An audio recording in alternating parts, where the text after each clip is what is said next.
So it's a 7-point lead para sa Pure Foods TJ Giants. Kelly Williams goes inside. And that's the way to do it, you know. Para challenge sa shot. Saka sa challenge mo talaga yung defense, no? Take it strong to the basket. Well, itong si Kelly Williams, nagmintis ng 2 free throws kanina ito eh. Sunod-sunod ang mintis Overall, ano si Kelly Williams? 0 of 3.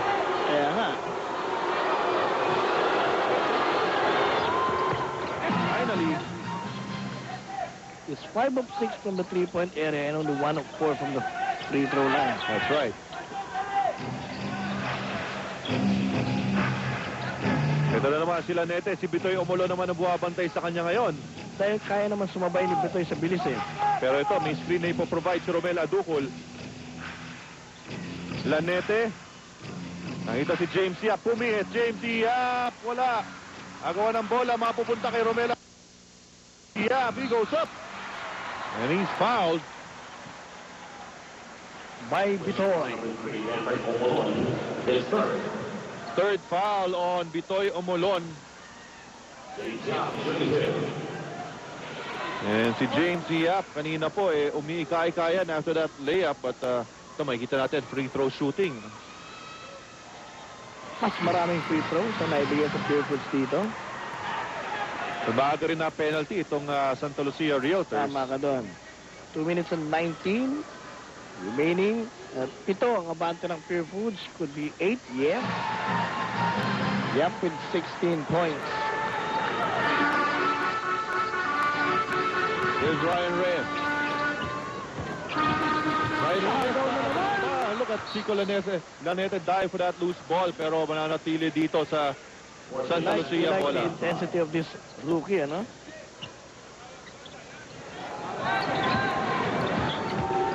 Reyes, he hit on the waiting Romel Adukol. Tatlo na ba yun? Dalawa lang. Dalawa sa palpal pala.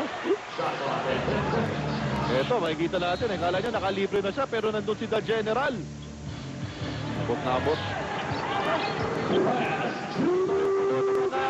Wala pa rin ang Outlast 2 minutes. Atid sa inyo ng Outlast Maintenance Free Batteries. Walang dagdag. Bawas sa tubig. At Rob Sands fighting for the rebound. Pero meron tayong jump ball na itatawag dito. Between Sands and Norman Gonzalez.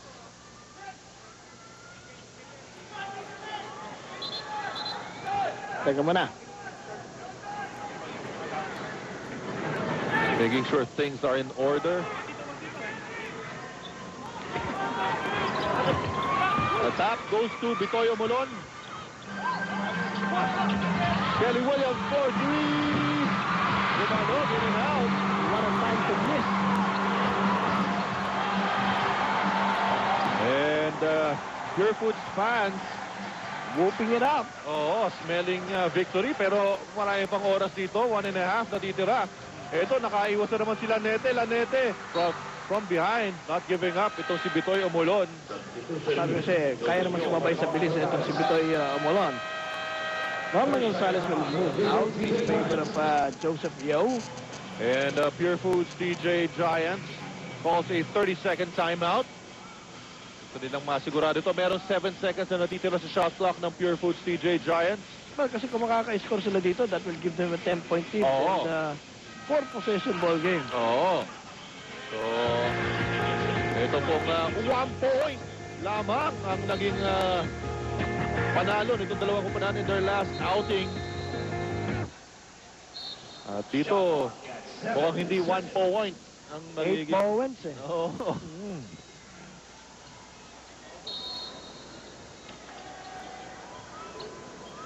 Lanete finds Salvador. James Yap ang hinahanap. 4 seconds sa shot clock ng Pure Foods. James Yap pulls up for 3. At tinamaan. Maganda rin yung depensa ng Santa Lucia at that time. And now it's the turn of Santa Lucia to call a 30-second timeout. At sila naman ang magmamap out ng isang magandang offensive strategy para maibaba itong lamang ng Pure Foods TJ Giants. Sa Biyernes, Inares tayo. Yes.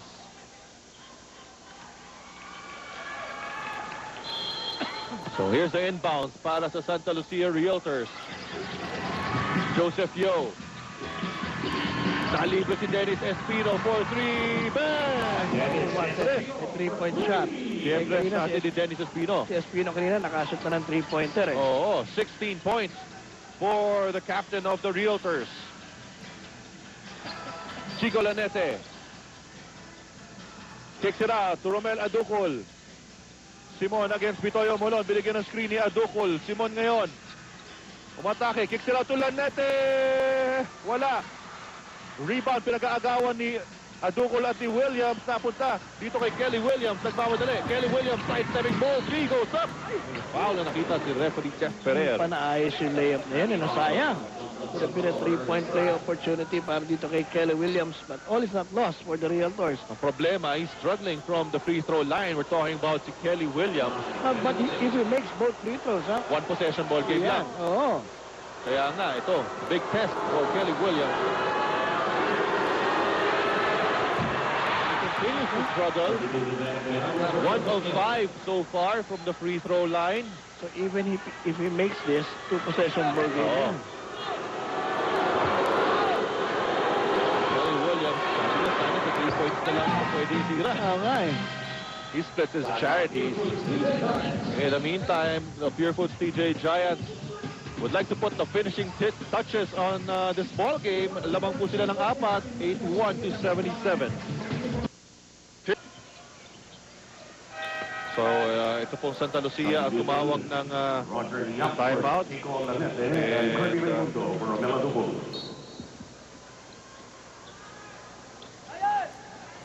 Si Chico Laneta, pinalitan muna ni Roger Yap. At si Aducol ay pinalitan din ni Kirby Raimundo. Hindi pa foul ang Santa Lucia. Ayaw na lang pumon. Pero ngayon, si Roger Yap, Peter Jun Simon, gumagamit ng oras ang Pure Foods. Ano, Santa Lucia is down by 4 points. It's a 2 possession ball game eh. And now it's too late. Dahil 5 seconds na lang. Ito Kirby Raimundo for 3. Bang! EM3 para kay Kirby All Raimundo. the misses that Kirby Raimundo had throughout the game. Oo nga eh. No? Ngayon pa pumasok yung tira niya. And ito na, nagka-celebrate na. Itong Pure Foods TJ Giants. Yung sabi natin, Kirby struggling offensively the whole game, knocking down that big 3. Tignan niyo po ulit dito. Nalibre si Kirby, did not hesitate. Knocks down this 3-point basket, gives Pure Foods a 7-point lead. Well, a lot of players have stepped up para dito sa Pure Foods TJ Giants. Ito po yung bakbakan sa loob, comparative stats between Aquino, Espino, Raimundo, Pingris.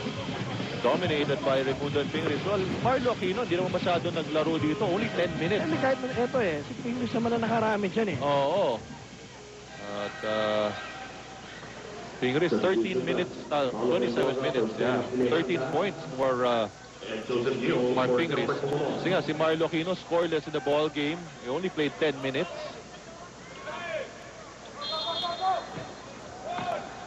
Brian Reyes inbounds the ball, Mendoza. Hindi makatira, binigay dito sa loob ni Ryan Reyes. Wala. Follow-up slam ni Kelly Williams.